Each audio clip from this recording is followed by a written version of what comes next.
Hello বন্ধুরা, সবাই কেমন আছো? আশা করছি সবাই ভালো আছো। আজকে আমি রান্না করেছি মাশরুম। দেখো, মাশরুমটা প্রথমে কাইটা ভালো করে ধুইয়া একটু লবণ মাইকা ধুয়ে রাখছি মাশরুমের গায়েতে যাতে জলটা বাইরো।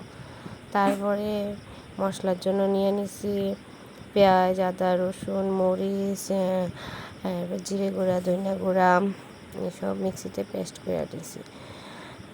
কিছু আলু কাটছি, আলু কাটটা ভাজা নিয়েছি লবণ হলুদ দিয়া। তারপরে এই করার মধ্যেই একটু তেল দিয়া মাশরুম দিয়েও ভাজা নিয়েছি।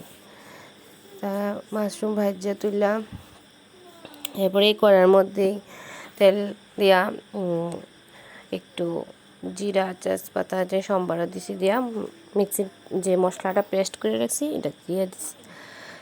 ভালো করে কষাইলাম। কষাইয়া যখন দেখছি ভালো করে কষানো হয়েছে, তারপরে দিয়ে দিছি মাশরুম আর আলু যে ভাজা রাখছি এটি দিয়া একটু ভালো করে নাড়াচাড়া করে তারপরে ঝুল দিয়ে দিছি।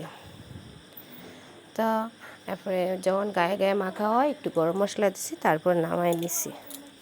কে কে মাশরুম ভালোবাসো বলবা। আমার তো মাশরুম খুবই ভালো লাগে, কমেন্টে জানিও আর লাইক কমেন্ট শেয়ার করে দিও। ঠিক আছে, টাটা, বাই বাই।